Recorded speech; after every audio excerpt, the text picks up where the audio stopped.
Kuan believed that the most dangerous moment for a great power is not when it is weak, but when it is strong enough to ignore its own warning signs. Power creates confidence. Confidence dulls urgency, and when urgency fades, discipline follows. In his view, that sequence, not defeat, marks the beginning of a dangerous phase. If Lee were explaining why the United States is entering such a phase, he would not begin with rivals abroad. He would begin at home. He would argue that danger arises when a country's internal systems stop converting power into coherent outcomes. The United States still possesses unmatched military reach, financial depth, technological innovation, and cultural influence. But Lee would ask a harder question. Is that power still being governed with restraint, clarity, and alignment? For Lee, power without discipline is instability. The United States is not declining in capability. It is fragmenting in purpose. Its institutions still function, but they no longer move in the same direction at the same time. Congress, the executive branch, the courts, the media, and public opinion operate on divergent incentives and timelines. When alignment weakens, decision-making becomes erratic. Erratic power is more dangerous than limited power because it invites miscalculation by allies and adversaries alike. Lee believed predictability is the true foundation of leadership. Allies do not need perfection, they need consistency. Rivals do not fear noise, they fear clarity. In recent years, the United States has become louder but less predictable. Commitments are announced and questioned. Red lines are drawn and revised. Policies oscillate with electoral cycles. Rational actors adapt by hedging. Hedging weakens collective systems and forces the United States to compensate with greater presence and louder signaling.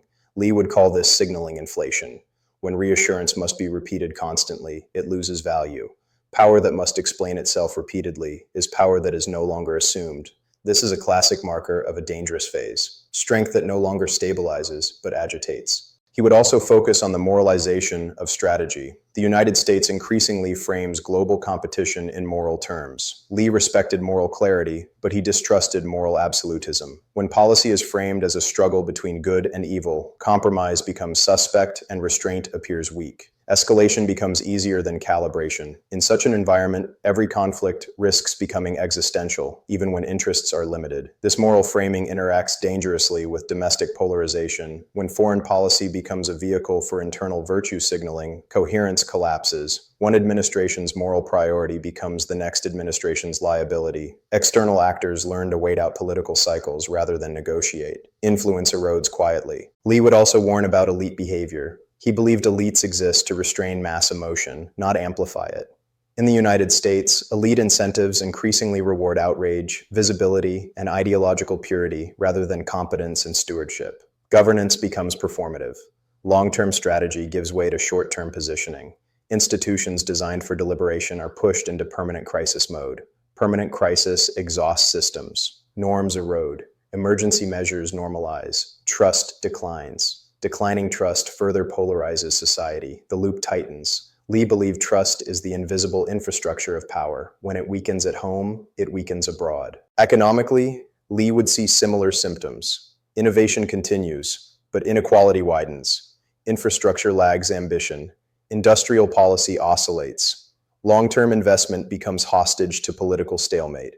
The country consumes future capacity to manage present conflict. He believed great powers enter dangerous phases when they trade tomorrow's resilience for today's calm. Another warning sign is diffusion of focus. The United States responds to crises across multiple regions simultaneously. Presence replaces prioritization. Lee believed strategy is defined by what you choose not to do. A power that cannot say no exhausts itself. Overextension does not begin with conquest. It begins with obligation. Psychologically, the danger is amplified by confidence. Americans still feel powerful, and they are. But confidence without discipline leads to miscalculation. Miscalculation in a fragmented world escalates quickly.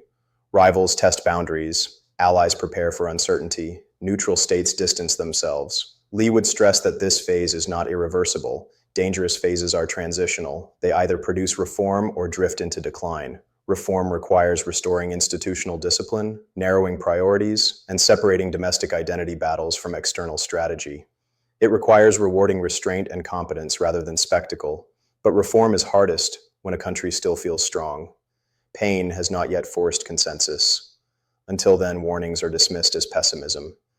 History, Lee believed, is unforgiving to such dismissal. He would conclude that the United States' greatest challenge is not any external rival. It is the internal inability to translate vast power into disciplined, predictable leadership. Until that is corrected, American strength will generate volatility rather than order. That is the danger Lee Kuan Yew would reveal, not the loss of power, but the loss of control over how that power shapes the world. Lee Kuan Yew would continue by warning that dangerous phases deepen, not because leaders are unaware of them, but because political systems make early correction unattractive. The United States, in his view, is not short of intelligence, data, or historical awareness. It is short of incentives that reward discipline over drama.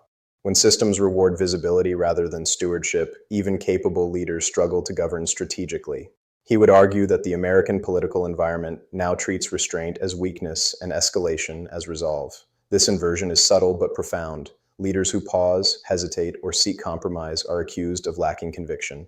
Leaders who act forcefully, even without clear end states, are praised for strength. Over time, this distorts decision-making. Action becomes a substitute for strategy. Lee believed that great powers must be especially careful with action because their moves reverberate globally. When actions are frequent but incoherent, they destabilize rather than deter. The United States increasingly finds itself reacting to second and third order effects of its own initiatives. This reactive posture is a hallmark of a dangerous phase. He would also stress that America's internal identity struggles are bleeding into its external behavior. When a nation is uncertain about who it is, it struggles to define what it wants. Foreign policy becomes an extension of domestic conflict rather than a tool of national interest. Allies are sorted into moral categories, adversaries are caricatured, nuance disappears. Lee believed that diplomacy requires emotional distance. Without it, policy becomes personal. Personal policy escalates quickly and de-escalates poorly. The United States' difficulty in separating internal cultural battles from external strategic competition narrows its room for maneuver. Another element he would emphasize is institutional exhaustion. American institutions were designed for deliberation, compromise, and gradualism.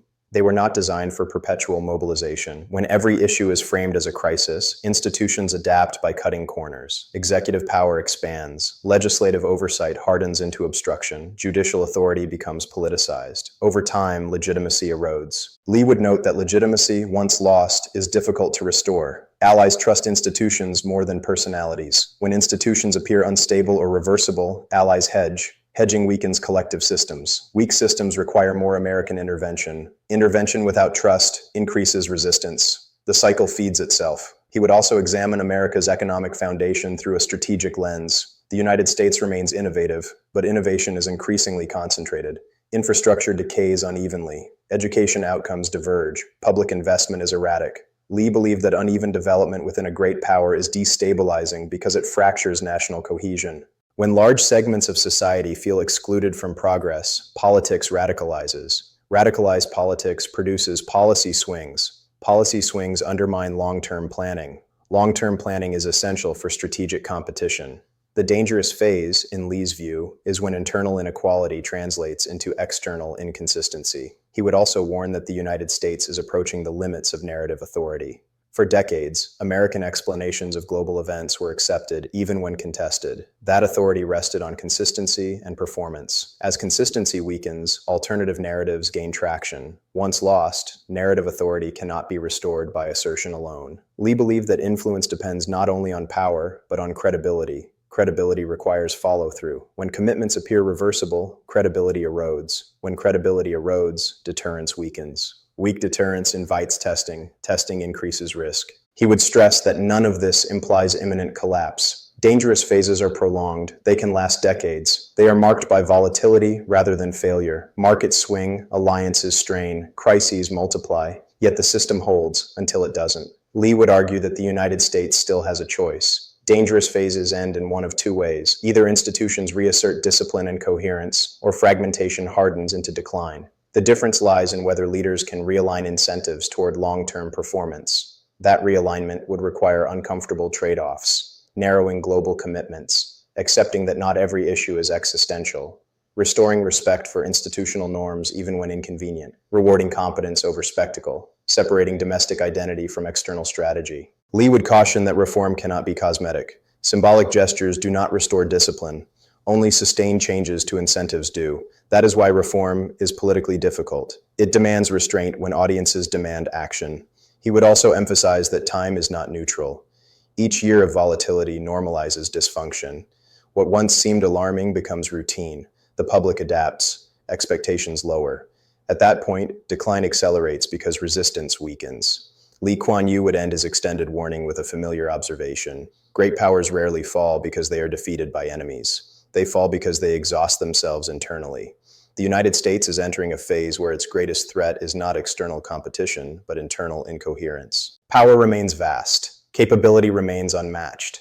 But unless discipline is restored, that power will increasingly generate instability rather than order. And instability, he would say, is the most dangerous form of strength. That is why the phase is dangerous, not because America is weak, but because it has not yet decided how to govern its strength in a world that no longer forgives inconsistency. He would conclude that the United States' greatest challenge is not any external rival, it is the internal inability to translate vast power into disciplined, predictable leadership. Until that is corrected, American strength will generate volatility rather than order. That is the danger Lee Kuan Yew would reveal, not the loss of power, but the loss of control over how that power shapes the world.